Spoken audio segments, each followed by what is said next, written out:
estimates to about 20% of the U.S. population. They spend over $200 billion a year, and they strongly influence purchasing decisions in the household. We're GWC Consulting. I'm Lisa. This is Steve. We have Renee, Cole, and Kira. And we're here tonight to discuss our recommendations for Target for connecting with the millennials and building lifelong brand awareness. We'll begin by going through our SWOT analysis as it relates to Target and the millennials. We will take a look at the unique values and characteristics of the millennial generation. We'll overview RSS technology and how this technology ties into our recommendations for connecting with millennials through fashion, philanthropy, and electronics. And then we will wrap up our discussion with a question and answer session at the end. So if you could please hold your questions till the end, we'd appreciate it. Oops. We'll start by taking a look at our SWOT analysis.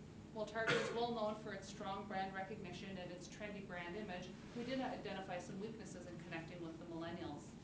In our research, we found that millennials view Target as a secondary apparel destination. We find that, like most mass retailers, Target is primarily known as a source for commodities or consumables. We feel that this creates a huge opportunity for Target to connect with this millennial generation. And if we can increase sales of clothing with the millennials, it gives us an opportunity to create more income because these are higher margin items. We also feel that there's an opportunity for Target to connect with the tech-savvy millennial by introducing web tools such as social networking, peer recommendation, and the RSS technology. And I'm going to pass it over to Stephen, who's going to talk about the millennials. With over 80 million consumers between the ages of 10 and 26 years old, the millennial generation represents the largest generation since the baby boomers. There are three characteristics that define this generation: their use of technology, their affinity for brands that they can define, and their strong positive attitudes towards philanthropy and socially responsible companies. It's these three characteristics that will provide the basis for the recommendations that we'll present this evening. Now, with an introduction to the technology that will make our recommendations possible, is Cole. Thanks, Stephen. In order to effectively tie all of our pieces together, we thought we'd recommend the use of RSS technology to your sales side of Target stores. The way that this works, I'll give you kind of a brief overview of how RSS technology works for your guest point of view. What happens, we'll take a step back for a second. What will happen is that a person will have to download an RSS reader. They can download one of, I believe, 50 different RSS readers online, and it's of no cost to them. Once they have the RSS reader, they can go to any website that has the RSS technology, click on that little orange symbol up there, and then get weekly, bi-weekly, or monthly updates on the type of topic that they choose. So all the information that they get is important to them, which is really attractive to millennials.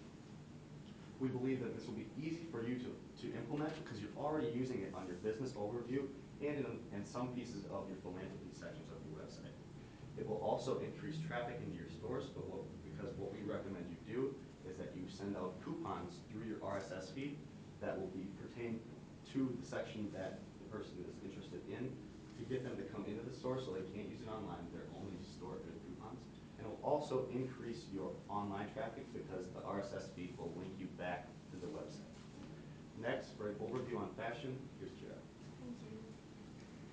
Target is known for having a trendy image and making design-oriented products. That really attracts the millennial consumer. Right now, millennials influence 81% of apparel purchases in the household. This is a huge influence that they have. If you can capture this influence and capture that purchasing power now and into the future, it would be a great step towards having the millennial as a lifelong guest. Target currently is not the #1 choice for apparel. We think that with 3 recommendations in fashion, including creating the Zara experience, crowdsourcing, and redeveloping the plus size selection, that Target can make its way towards becoming the #1 choice for apparel. I'm going to first start talking about Zara. It's a Spanish retailer that's been doing really well in the past few years. Now, what they have is a very unique sales strategy That includes being a trend follower instead of a trendsetter, which cuts down on some R&D and design costs.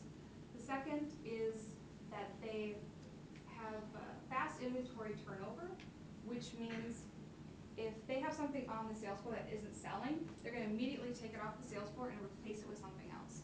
Even if something is selling really well, they're going to replace it in a few weeks anyway. They want new products constantly on the floor.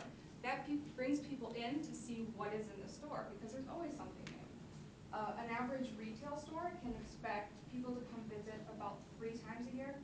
Zara can expect people to visit 17 times a year. If you can capture this kind of repeat visitor, especially with the young millennial, then this is not only a traffic driver, but it will also mean sales in other departments throughout Target. The third part of it is sourcing. To be able to get this just-in-time fashion, you have to have very, very efficient sourcing. Target Sourcing Services has been around for 90 years and is known for being one of the most experienced sourcing services in the world, which makes you in the perfect position for this kind of just-in-time fashion. There are 2 different ways that this could be implemented. One is by a partnership with Zara, just like with the Go International and the Converse design brands that are inside Target right now. And the other is just to create this type of experience using Target Sourcing Services. Next, I'm going to talk about crowdsourcing. What this is where guests can go online and create their own designs for t-shirts and hoodies. Then this online community will vote on what they think is the best designs, and the best designs will end up actually being produced on the t-shirts and hoodies. This really attracts millennial because they can interact with your brand. They can interact with Target in a way that is tech savvy and is very different from other stores.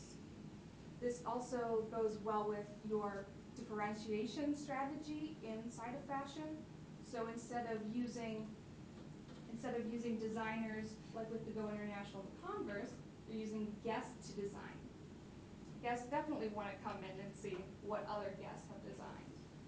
With this way, it really attracts the millennial consumer and will make them a lifelong guest. And now, Renee's going to talk about redeveloping the plus size selection. Thank you, Kara. I'm going to start with a statistic from the Centers of Disease Control that says in 2007, 61% of